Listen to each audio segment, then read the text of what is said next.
8.3 is over the law of sines and the law of cosines. We're going to review where those are applicable and when things can go wrong with them, as well as look at a couple DP style questions and how they may use these two laws to solve a question.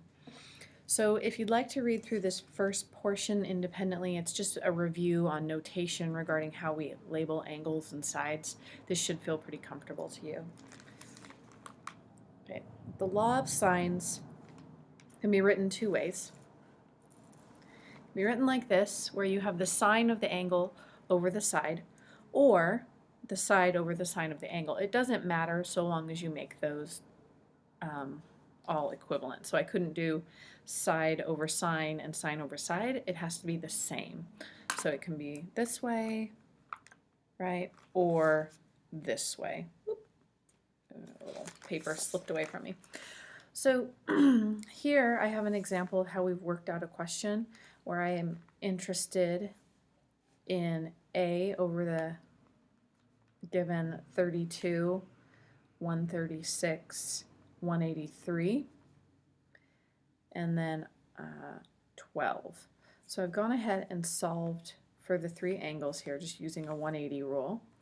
And then anytime I have a side and an angle opposite it given to me, that's generally a pretty good clue that this is going to be the kind of question that's going to use the law of sines to help me work it out. So it's a good one to defer to. Set up my ratio, cross multiply and solve, getting that A is 139.6. Now, because of the information given here, I was given all three angles and one side. That allows me to be very sure about what type of triangle I'm talking about. This is not an ambiguous case. There's a whole video, or a couple of videos on the ambiguous case I'd like you to watch and review when that is applicable, when it's not applicable.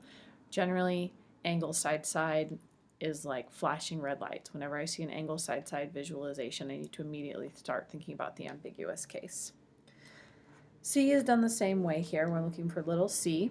I've set up a ratio. I always try to stick to the given information in my ratios if I can to solve something. It prevents rounding errors. So c over sine 12, 183 over sine 136, cross multiply and solve. And I'm going to come up with c equals 54.77. The back side of this whole sheet here is on the proof or the derivation of the law of sines, where it comes from. You guys last year had to do this on your own, so read through it and review. If you're taking the standard level test, I don't believe the derivation is on there, but if you're planning on taking the higher level test, you should feel comfortable with both this proof as well as the proof for the law of cosine. So do review those two things and help to help you feel more comfortable with the content. There we go. Okay. We're going to go ahead and jump forward to the law of cosines. The law of cosines, and both of these are on your formula sheet, so you don't need to have them memorized, but you should feel comfortable and have used them enough that they pop into your mind relatively quickly. So given this triangle right here, I've got A, B, C, and little a, little b, little c. Now there's lots of different ways we see it written. We see it as a squared, b squared, c squared, and then this statement, or b squared, a squared, c squared, and this one. This is what I would consider to be the most common version seen because it is reminiscent of the Pythagorean theorem, a squared, b squared equals c squared, that kind of thing. If cosine of c, if c were a 90-degree angle, then we would be looking at a zero quantity for all of this, and we would just get the Pythagorean theorem back. So that's why you generally see it in this form. However, all of these are true statements where I'm again talking about given two sides as my A and my B, and this C would be the included angle between those two sides. So we're going to look at an example. But first, I'm going to attempt to close out Presenter and see if I can't make this a little bit more clear for you guys.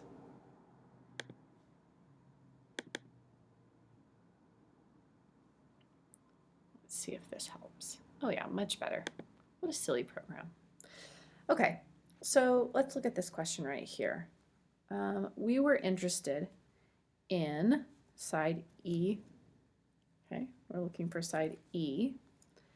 And in this question, we were given that F is 38.6, D is 14.2, and they have a side between them of 21. So I'm going to go ahead and set this up and say E squared equals 38.6 squared plus 14.2 squared minus 2 times 14.2 times 38.6 times the cosine of 21. When I simplify all that out, multiplying, adding, cosining, whatnot, I'm going to come up with E squared equals 668.17, and square rooting that, I'm going to get E equals 25.8. That's where this value ends up coming from.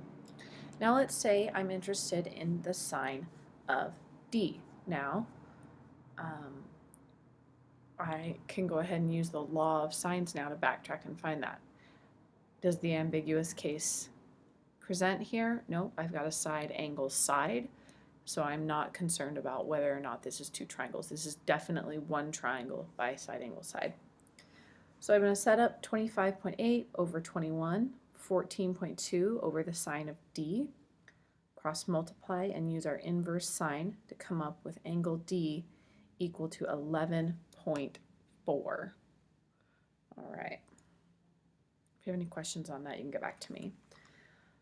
Backside of this question in the notes I gave you, it is again the derivation of the law of cosines. I have seen this show up on previous HL tests, so you should feel comfortable with all of this if that is what path you're planning on taking. Again, if you have questions on this, you're welcome to come see me.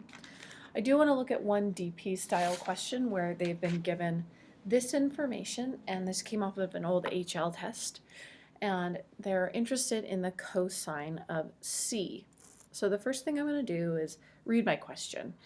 Given triangle ABC, I have a side length of 9 centimeters, a side length of 12 centimeters, and some information regarding the relationship of angles. No information on what the angles exactly are, just on the relationship. So before I start anything, I'm going to go A, B, C. Draw my little triangle here. It's not supposed to be a right angle, it just sort of looks like that. So I have AB, which is this side, 9. It may have also been given to me as small c and small b, so watch out for those types of notations as these two pieces of information. So 12. And b is 2 times as big as c. So let's let c be some angle theta, and b is then 2 theta. So I haven't really done anything fancy here yet. All I've done at this point is made a diagram and labeled it. Let's see what we've got. Once we know that, I can start looking for relationships. I'm interested in the cosine of C. Now maybe I might track towards the cosine rule because I'm interested in the cosine of C. Unfortunately, that's not going to work here. But if you did go down that path and you started spinning your wheels, instead of spending a bunch of time working through that type of scenario, go back, look at what other information we have. When you look at this diagram, we have been given a side and an angle across from it, and another pair. So when I have two pairs like that, that may make me think of the sine rule instead of the cosine rule. So I'm going to set that up instead. So the 9 over the sine of theta is equal to 12 over the sine of 2 theta. 2 theta, 2 theta, wah, wah, wah. There are all my exclamation points. 2 theta, that means I need to be thinking about my double and compound identity rules. So make sure that whenever you see 2 theta or something along those lines that you remember to come back to your compound identity ideas. So I'm going to go ahead and cross multiply. 9 times the sine of 2 theta is 12 of sine theta. You might be tempted to divide your sine of 2 theta out, but that won't work. 2 thetas is not worth 1 theta, right? sine of 2 theta is not 2 times sine of theta. That's what those compound rules are for, to help us not make that mistake, not do that, because it's not a true statement. I'm going to divide my 9 out. So the sine of 2 theta is 4/3. 12 divided by 9 is 4/3 sine theta. I'm going to go ahead and now replace this with one of my compound identity rules. So 2 sine theta cosine theta. From my rule, those two things are equivalent right there from my formula sheet, which I should always have out with me, willing to work with. 4/3 sine theta. Now remember, all I'm looking for in this question is what is the cosine of C, which we let be angle theta. So we are looking to isolate that term right there. We've got it to pop up. Now all I have to do is isolate it. So I'm going to divide out or multiply by the reciprocal of, it doesn't really matter, 2 sine theta. And on this side, I'm going to do it as a reciprocal because it's easier for me to see. 1/2 sine theta. Those are going to go to 1. And I'm left with cosine of theta on this side equals, canceling those two, sine of theta times 1/sine of theta does cancel out. It's the exact same thing in the numerator and the denominator. So I'm left with 2/3 times 1. Well, that's easy. 2/3.